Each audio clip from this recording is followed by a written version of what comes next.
Vamos fazer uma pequena revisão sobre magnetismo e potência elétrica. O que é o magnetismo? Magnetismo ele é conhecido desde a antiguidade como um mineral denominado magnetita. Ele pode atrair alguns objetos metálicos e esse material ele é chamado de ímã. Existem vários tipos de ímã.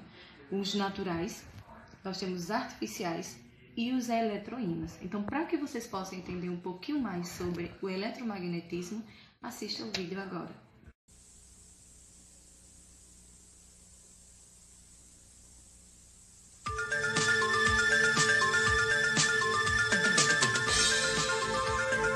Conceitos em ciências. Eletromagnetismo, o campo magnético da Terra.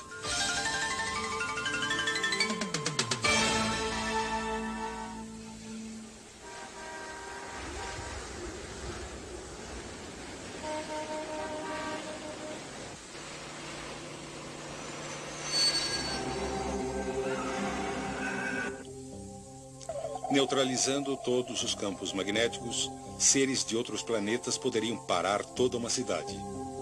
Atualmente, porém, isso é só ficção científica. Mas em que a vida seria diferente se os princípios do magnetismo não tivessem sido descobertos? É certo que carros como os que conhecemos não existiriam. Não existiria o motor de partida, nem faróis, e mais importante, nem o rádio. Não existiriam lâmpadas elétricas e nada que funciona com a energia de usinas convencionais. Sem elevadores, só os mais preparados poderiam morar acima do terceiro andar e não existiriam arranha-céus. Sorte nossa que o magnetismo foi descoberto. Já em 550 a.C., os gregos sabiam que o mineral que ocorria naturalmente, denominado magnetita, tinha uma misteriosa atração pelo ferro.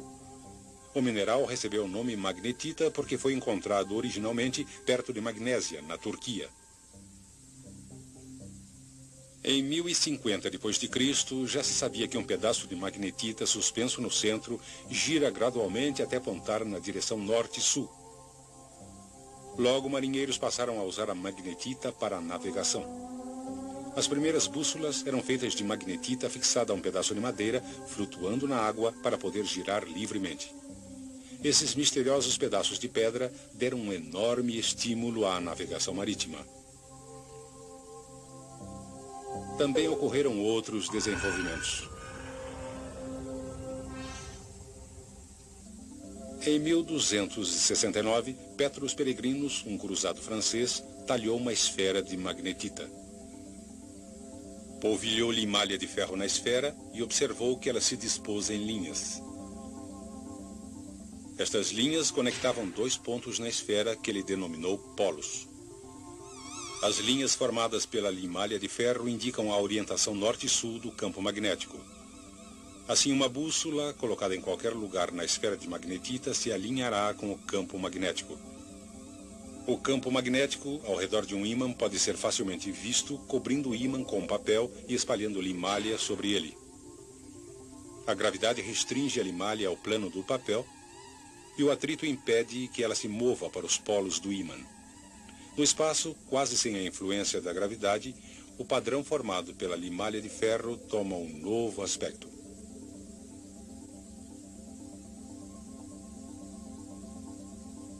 A verdadeira natureza tridimensional do campo se torna claramente evidente.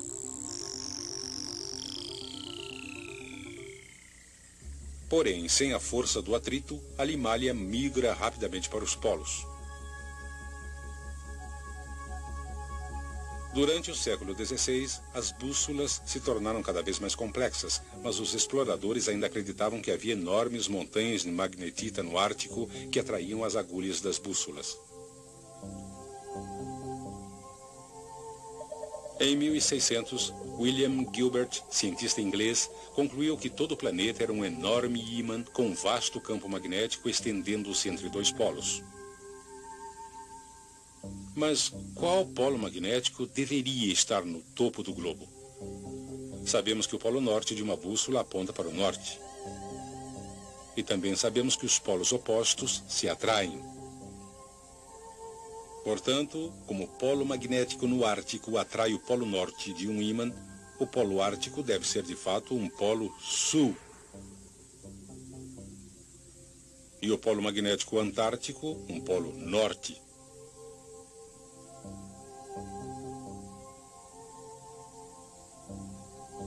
Desde que os nomes arbitrários Polo Norte e Polo Sul foram dados, os polos de todos os ímãs foram identificados da mesma maneira.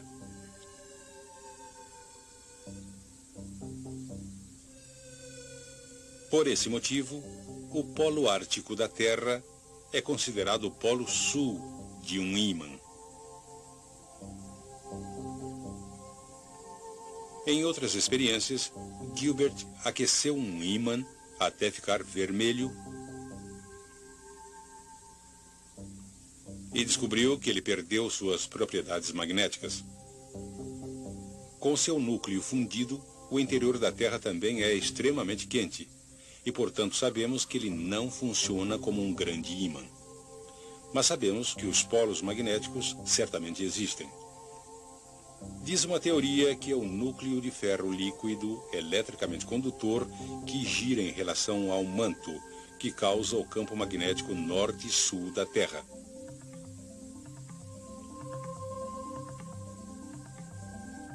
Porém, esses polos magnéticos não coincidem com os polos geográficos da Terra. Os polos geográficos são simplesmente as duas extremidades do eixo ao redor do qual a Terra gira e não são diretamente relacionados aos polos magnéticos. Assim, dependendo do local em que você se encontra, o ângulo entre o norte real e o norte magnético pode ser muito diferente. Por exemplo, se você vive em Eureka, no noroeste do Canadá, o ângulo entre o norte verdadeiro e o norte magnético é de 98 graus.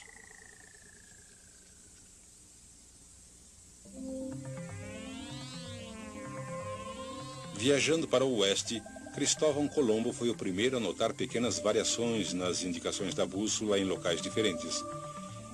Ele determinou o sentido norte usando o Sol e as estrelas. E então comparou com o sentido da sua bússola.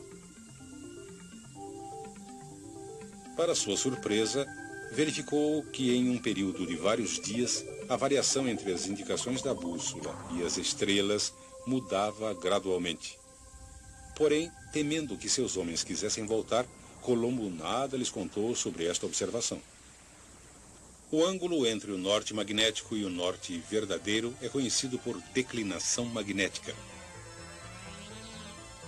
Em Toronto, Canadá, a declinação magnética é de 9 graus a oeste do norte. Em Churchill, também no Canadá, a declinação é de 0 graus, porque uma linha que passa através do polo magnético e do polo geográfico também passa através de Churchill.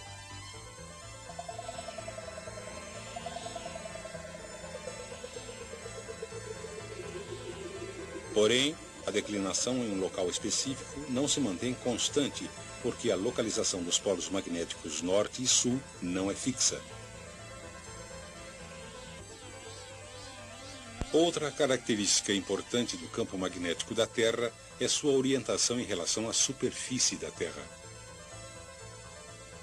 Só no Equador o campo é paralelo à superfície da Terra.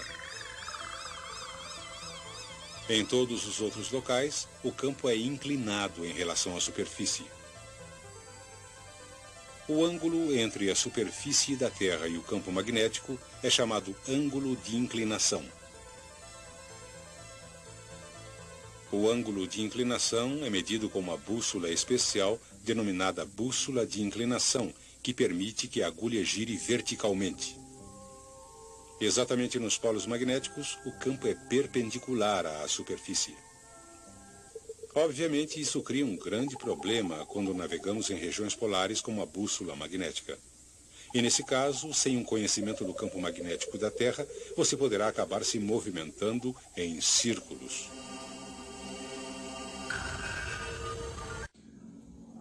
Agora que vocês já viram o vídeo e entenderam mais um pouco sobre o que é magnetismo, vamos estudar potência elétrica. A potência elétrica de um aparelho ele tem relação com a rapidez com que desempenha determinada função. Por exemplo, um ventilador é tão mais potente que o outro, quanto mais rápido transforma a energia elétrica por ele consumida. Então, para entendermos melhor, vamos fazer um pequeno cálculo e descobrir o consumo, o valor que a pessoa gasta, por exemplo, de um determinado eletrodoméstico em casa, dependendo da potência que ele possui. Para realizarmos o cálculo a seguir, utilizaremos essas duas fórmulas. Observe.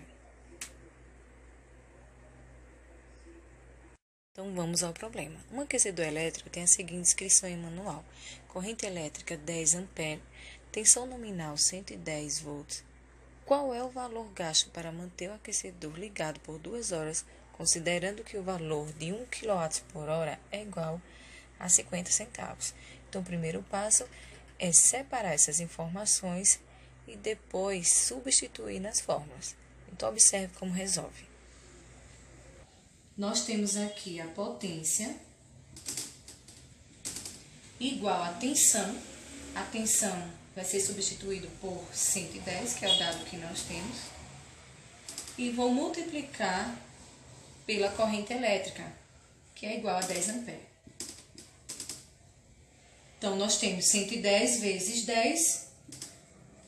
A potência aqui será igual a 1.100 watts.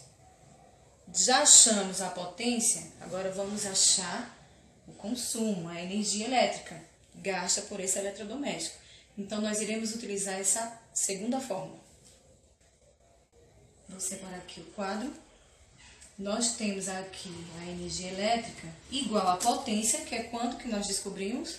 1.100 watts. E que vai ser multiplicado pelo tempo de duração que está sendo usado. Que foram quantos mesmo? 2 horas. Então, 1.100 vezes 2. Quanto é que vai ser isso mesmo? 2.200 joules. Como nós achamos esse consumo, o que é que ele fala? Que o valor para cada kWh é igual a 50 centavos. Então, vou pegar esse valor e multiplicar por 50 centavos.